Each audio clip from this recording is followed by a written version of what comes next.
Nickelodeon, probably best known as a TV channel, but they've released a lot of theatrical movies too, and today I'm going to be reviewing and ranking them all, kind of.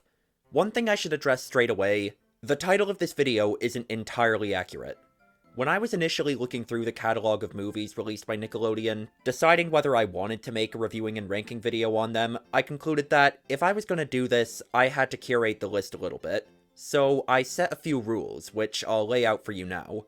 If you don't care and just want to get straight to the ranking, skip to the timestamp shown on screen. The first rule I made was that the movies had to actually have a theatrical release, or at least have been planned to have a theatrical release before a global pandemic hit. If I were to include TV movies, or things that went straight to streaming, it would just start to feel really arbitrary what actually counted. Like, why were the straight-to-Netflix Loud House and Rise of the Teenage Mutant Ninja Turtles movies released under Nickelodeon movies, but not the straight-to-Netflix Hey Arnold and Invader Zim movies? It was a lot simpler to just leave them all out. All I'm really missing by having this rule is a bunch of series movies for shows I've never watched anyway. As for the second rule, being fully transparent, this was purely a personal choice. I was only interested in covering the animated movies. I hadn't seen that much of Nickelodeon's catalog before starting this marathon, but from what I had seen, as well as from first impressions and the general zeitgeist surrounding the movies, the animated entries looked like they had an interesting variety in quality, while the live-action movies basically all looked terrible.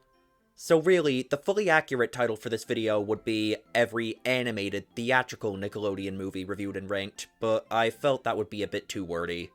Sorry, I guess, if you came to hear my thoughts on Playing with Fire, or Imagine That, but no. Anyway, with that being said, let's get into the ranking. Number 17 and 16. Paw Patrol the movie and Paw Patrol the Mighty movie. I can't believe I actually watched these.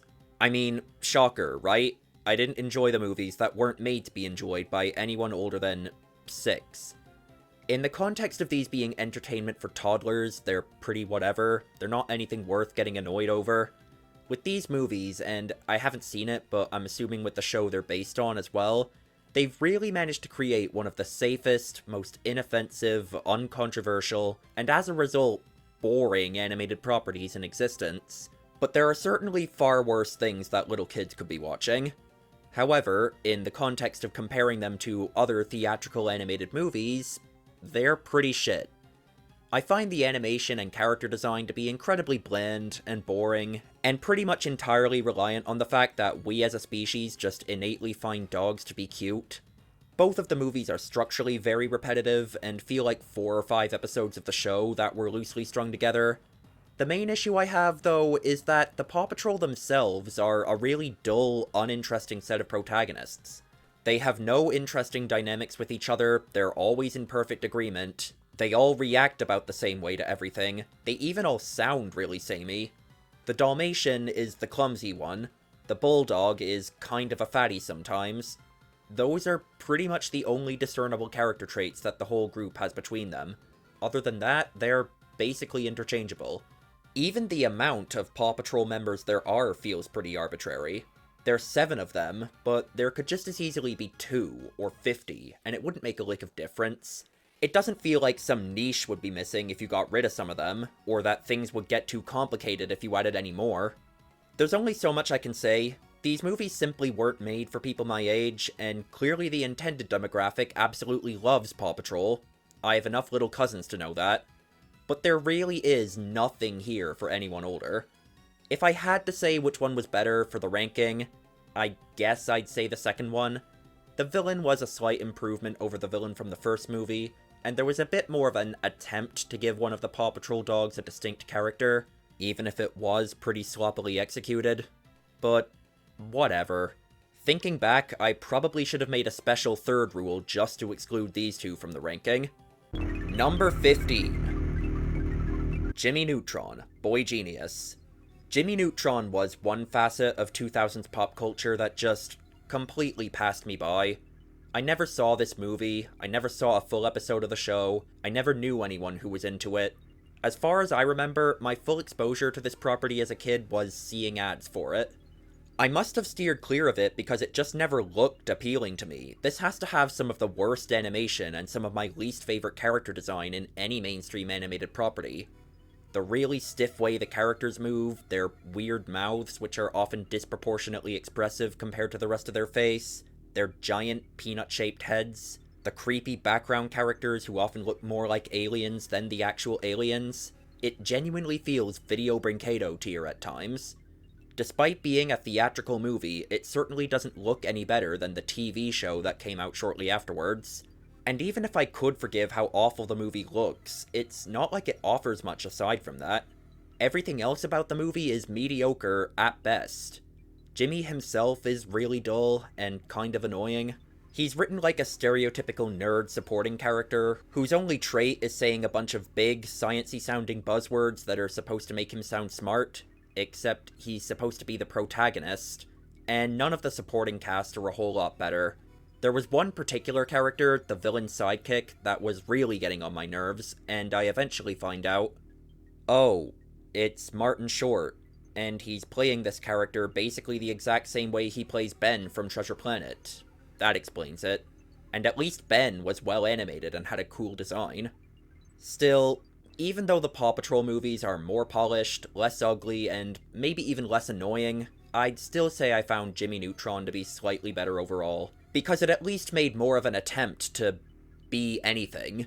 I'd have an easier time believing that someone who isn't a baby enjoys this movie. Number 14. Wonder Park. Honestly, both while watching through the movies and while writing this video, I kept forgetting that this one even exists. Like, I'm actually standing here, racking my brain, trying to think of an angle to take with this one, and it just doesn't give me anything to work with. The movie doesn't even seem to know what to do with its own existence. For the vast majority of the runtime, it can't seem to decide what it should focus on. It feels like it restarts every few minutes. Like, early in the movie, the main girl is visited by some relatives, and it seems to imply they're gonna be there a while. Is the plot gonna be based around this? Is this going to be important at all? No, actually, in the next scene they're gone, and it's just her and her dad. No, actually, she's going to summer camp. No, actually, she runs away and it's about her journey home. No, actually, she gets distracted by a weird sentient piece of paper.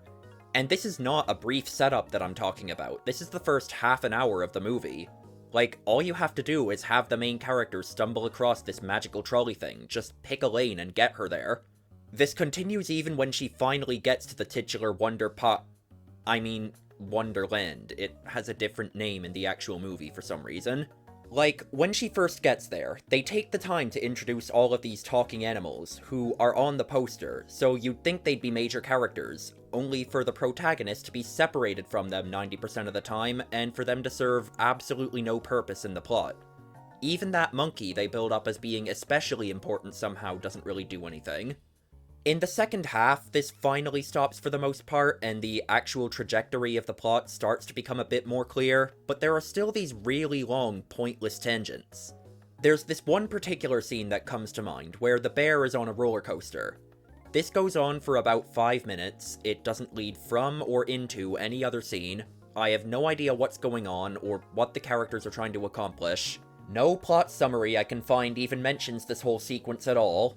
If anyone watching has seen this movie, please tell me in the comments what was going on here, because I have rarely been more confused by a movie. Like a few other movies in this marathon, I think this was meant to be a pilot to a TV show, but nearly 6 years later, this show still doesn't seem to have aired, or be available anywhere. I wonder why. Number 13.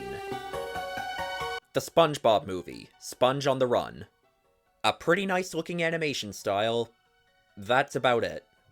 Like, okay, massive hot take incoming. I don't think that modern SpongeBob is nearly as good as classic SpongeBob. I know, right? I doubt you've ever heard anyone who talks about animation content on YouTube give that opinion before.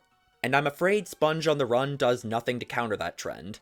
Aside from the primary issue plaguing all of the more recent SpongeBob installments, the fact that it just isn't funny, relying largely on lazy callbacks, gross-out, and pseudo-meta humor. The biggest problem with this movie is that it really doesn't have any business being a movie at all. at least 75% of the runtime is just filler. Random celebrity cameos. At one point they spend a good 15 to 20 minutes on a totally unrelated tangent that we're told pretty much right off the bat is a dream, so it doubly doesn't matter. And then the last third of the runtime consists mostly of a bunch of overly long, really sappy flashbacks to the main cast as kids, whose only purpose to my knowledge is promoting that prequel spin-off show that came out shortly afterwards. Because in the context of this movie, they don't actually teach us anything new or important about the main characters or their dynamics, they don't affect the outcome of the plot at all, or anything.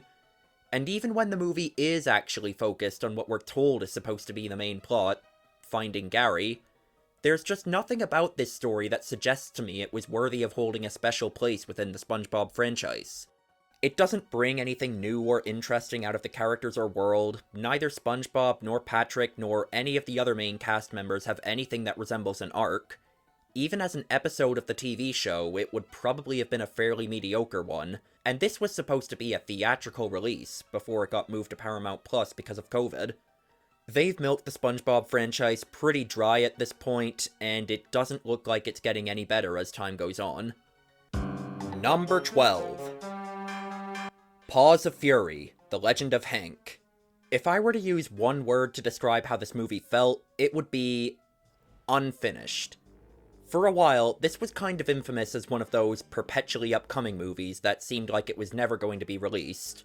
Apparently it was supposed to come out in 2017, but for 5 years it was delayed, rewritten, re-edited, dialogue was re-recorded, and eventually they probably just gave up on it and released what they had. Because the writing, the plot progression especially, is messy. It feels like the first act, second act, and third act were all written by different people who all thought the story was going in different directions, and the whole movie feels really disjointed as a result. Sometimes it wants to be Blazing Saddles, sometimes it wants to be Kung Fu Panda, sometimes it wants to be Rango. Sometimes characters refer to events that straight up didn't happen. Like, throughout the middle act of the movie, everyone keeps acting like the protagonist defeated this sumo cat, the one whose ass we stared at for years while waiting for this movie, when, no, Sam Jackson's character did, and this happened right in front of everyone, so I'm not sure what the confusion was about. When I was watching the credits and saw that like 10 different people were credited for the screenplay, I was not at all surprised. They probably really did just mash a few different drafts of the script together for the final product. So honestly, for such a mess, it could have been worse. I rarely felt actively annoyed or even especially bored while watching this one. For the most part, it just passively existed in front of me. There were some jokes that were kinda funny, some of the action was alright. With this being, at least in part, a loose remake of a Mel Brooks comedy, they tried incorporating a bunch of reference and meta-humor. Some of it was cute. Not in the sense that it was good at all. More in a participation trophy, there was an attempt sort of way. A lot of it was really lazy and lame. Those were the only bits that ticked me off a little bit. This didn't really come together at all, but it's far from the worst thing I've ever seen. Number 11. Barnyard. This was the other CG animated Nickelodeon show created by Steve Odekirk with a theatrical movie pilot, and unlike Jimmy Neutron, I actually did watch a little bit of Back at the Barnyard as a kid. I think I've even seen this movie, but I don't remember for sure if I finished it. It definitely has a lot of the same problems as Jimmy Neutron, primarily the animation and character design. It's an improvement, in my opinion, but it's still quite bad. It's the joke everyone makes about this movie, that all of the male cows must be trans because they all have udders. With the concept, and the general zeitgeist, and the fact that it even came out the same year, I was kind of expecting another open season from this, so I was kind of surprised by how not terrible it was. Easily, one of the biggest failures of open season was how tame it was. How it really wanted to have this wacky and cartoony tone, but it was just too slow and held back to be able to hit it. Barnyard, on the other hand, actually managed to maintain a zany, high-energy tone for a good portion of the runtime, and even got one or two unironic laughs out of me. Not to mention, I really didn't mind any of these characters. The protagonist isn't some total asshole, he actually has a sympathetic angle to him. I thought the villain was alright, and that his dynamic with the main character was mildly interesting.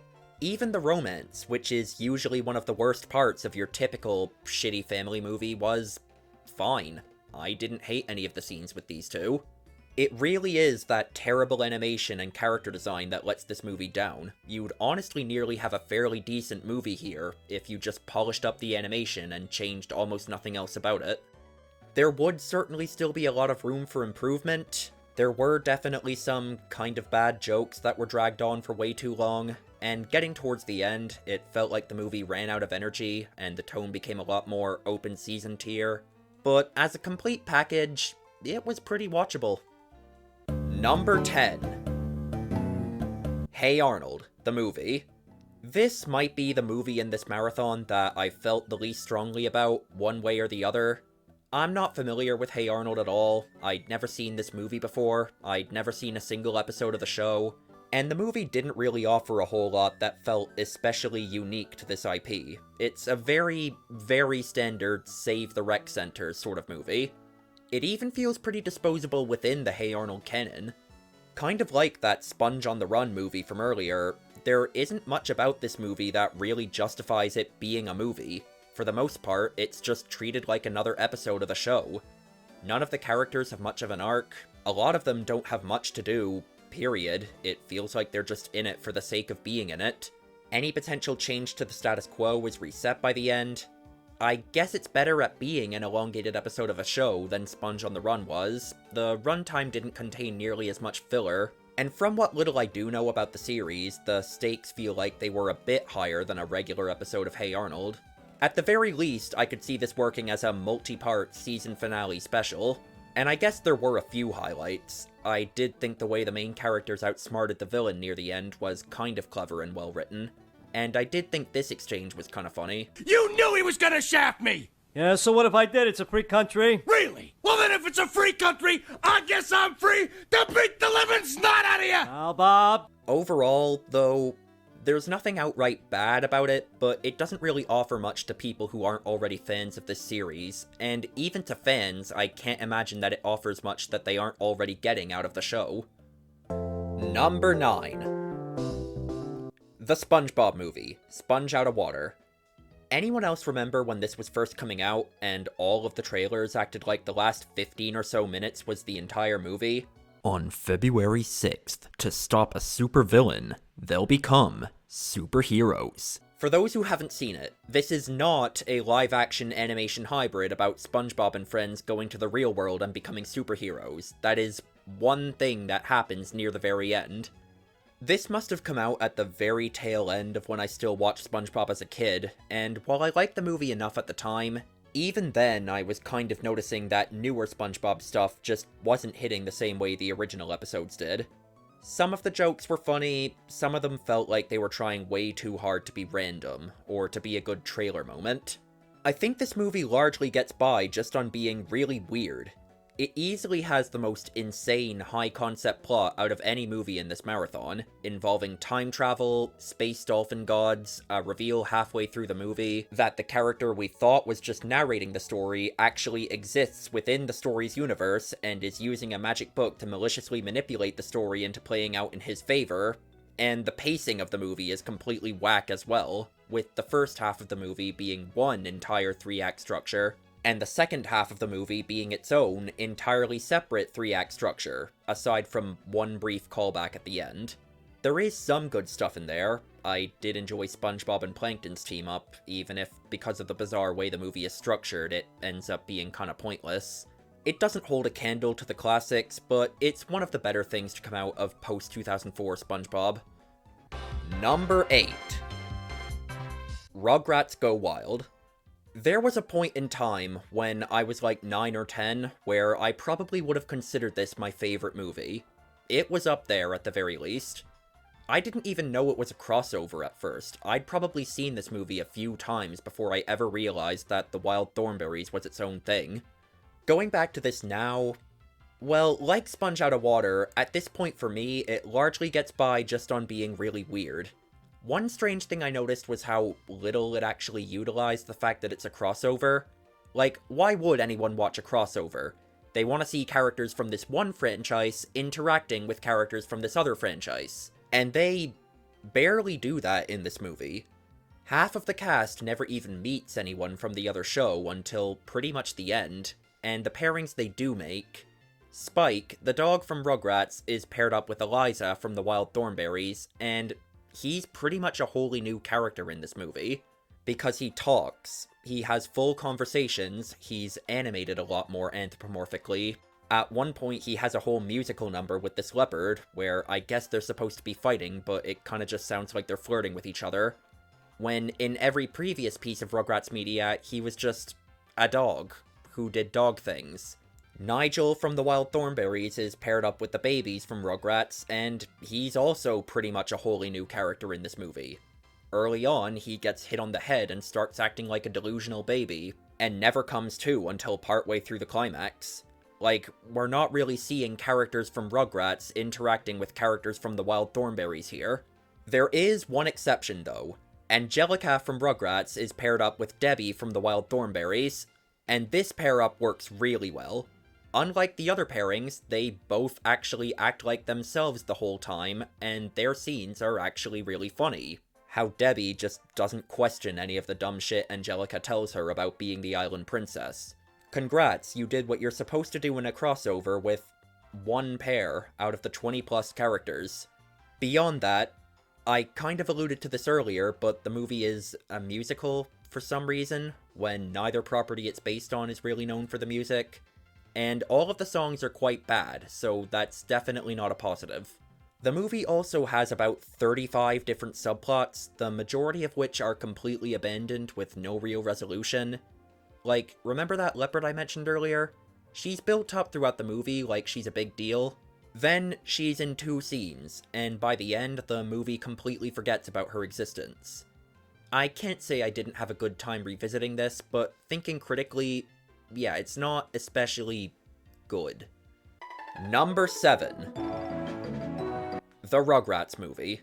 Strangely enough, while I'd seen both the sequel and the Wild Thornberrys crossover many times as a kid, I don't think I ever actually watched the first Rugrats movie prior to this marathon. So unlike the other Klasky Supo movies, this one wasn't as much of a big nostalgia trip for me. Fundamentally, it's really not that different from some of the previous series movies in this video. For the most part, I just felt like I was watching an episode of the show, except with a longer runtime, more production value behind the animation, and a bunch of random licensed music. And in this one, it didn't even feel like the stakes were much higher than normal. I'm pretty sure there have been plenty of episodes of the TV show where the babies get lost in the woods or something. Even the whole new sibling thing had already kind of been done by an episode of the show, though in that case it was just an imagination sequence. It shares some problems with the other series movies as well. Some characters feel like they're in it just for the sake of being in it. Like, Angelica doesn't really have a whole lot to do in this movie, she's just getting dragged through the woods by Spike the whole time. And just like with the Hey Arnold movie, or whatever else, I'm not sure anyone who isn't already familiar with the Rugrats would get a whole lot out of this. Honestly, the only reason I have this ranked a bit higher than some of those previous ones is because I find this one a lot more consistently funny. In general, I just find the Rugrats cast really enjoyable to watch. Some of the humor might have been ironic. I mean, I'm not sure if the scene where Tommy gives a whole manifesto while preparing to basically murder his newborn brother was meant to be as funny as it was, but I thought it was pretty hilarious.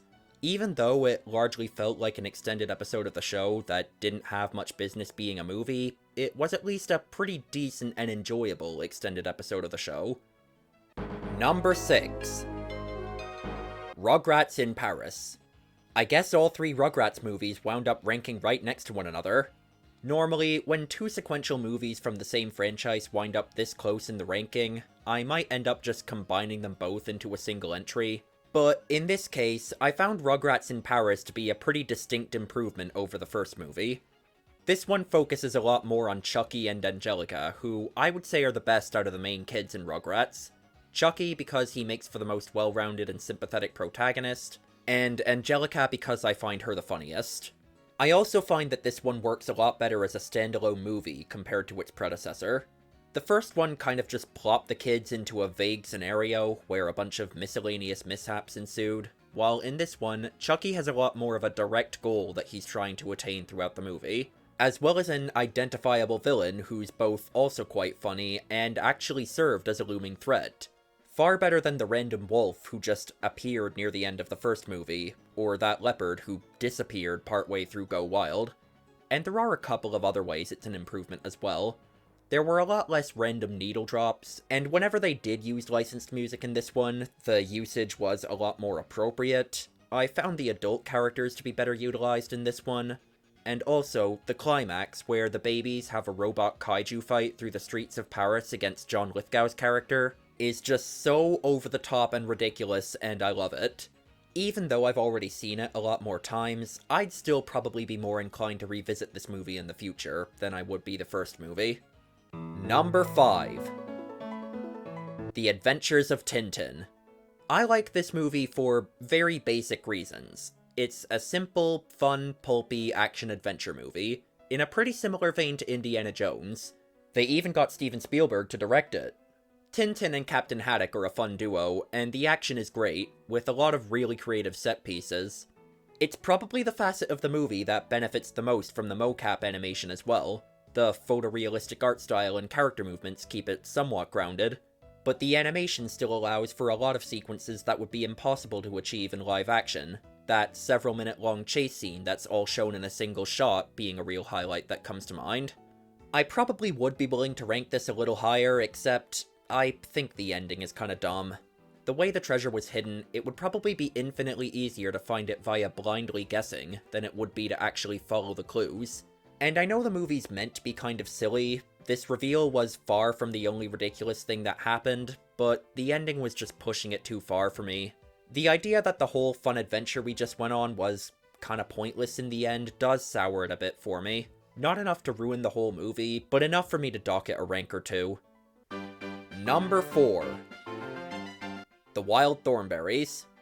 This is easily the best of the 4 Klasky Csupo movies, and unlike Rugrats in Paris, where I just have to assume this is the case, with the Wild Thornberrys movie, I know for fact that this one works just fine as a standalone movie, because when I watched this as a kid, and still to this day, I have never seen an episode of the Wild Thornberrys TV show.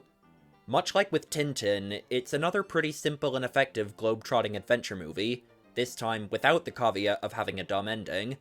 And I really like this power family set of main characters.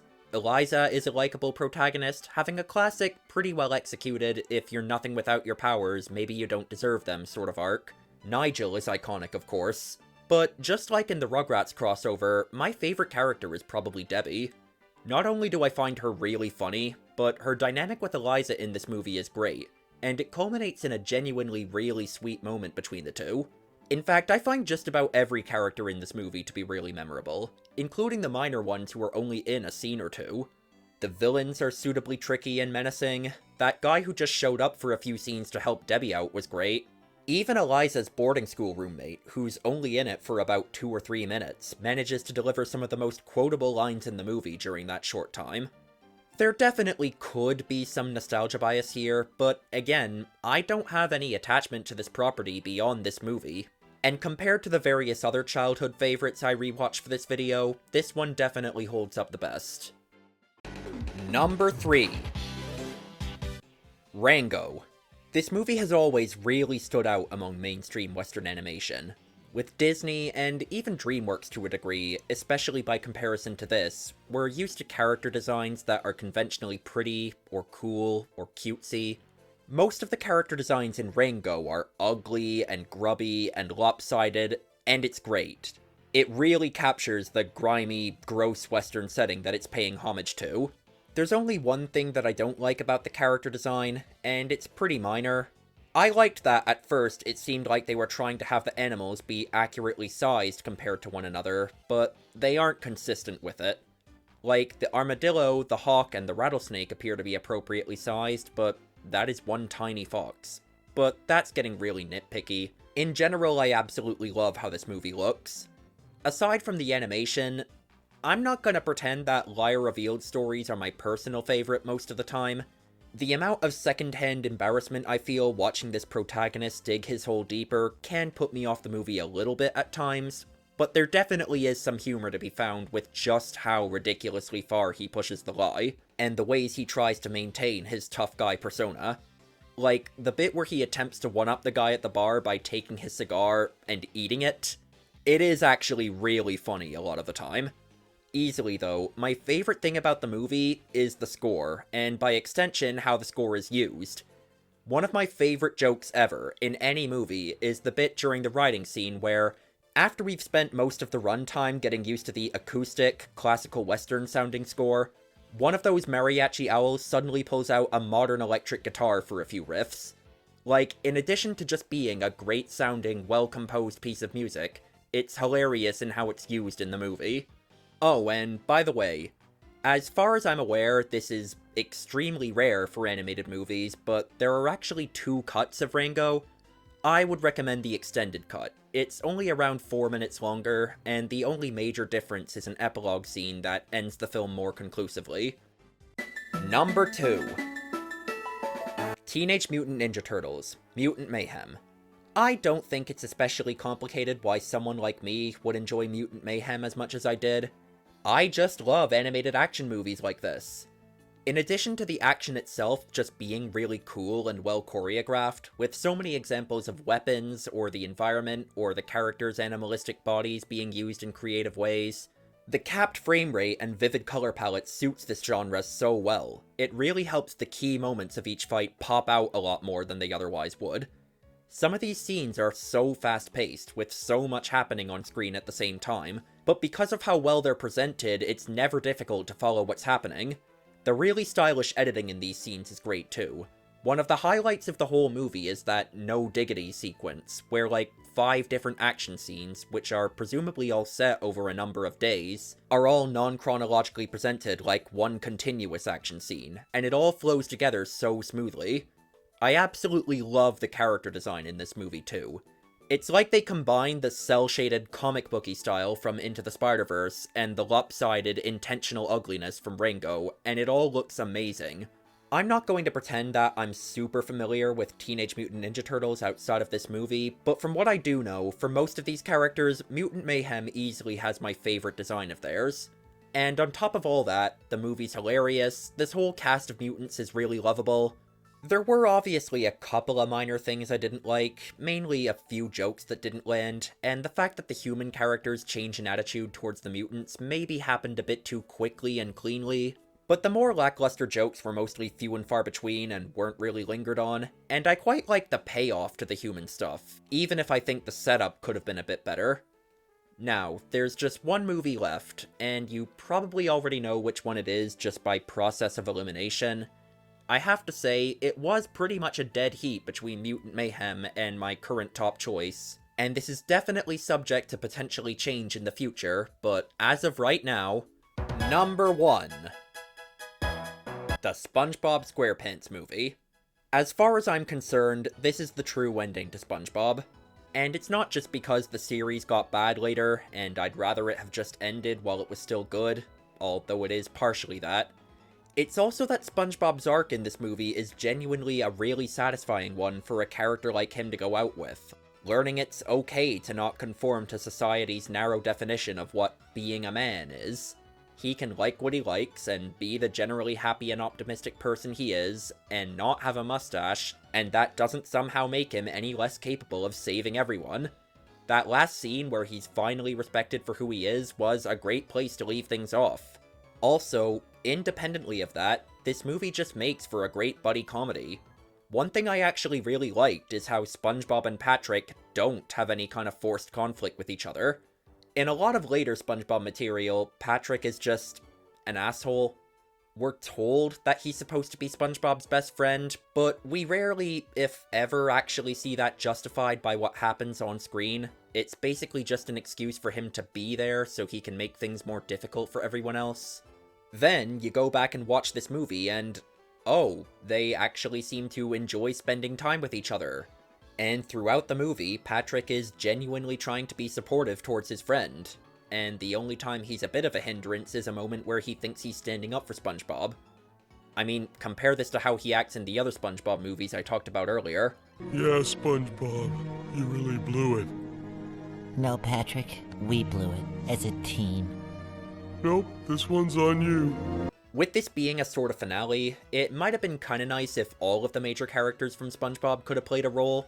Some of them, most notably Sandy, only get brief cameos in this movie, but at the same time, this shows a level of restraint. If they didn't have any ideas for what to do with these characters in this movie, it probably was better to just not include them than it would have been to include them pointlessly. Finally, one more thing I have to mention. I like the soundtrack in general, but easily my favorite song is the second one that plays during the end credits. SpongeBob and Patrick confront the psychic wall of energy. It's a great would-be send-off to this series if they did actually end it here, and it is just a really good and unique sounding song in general.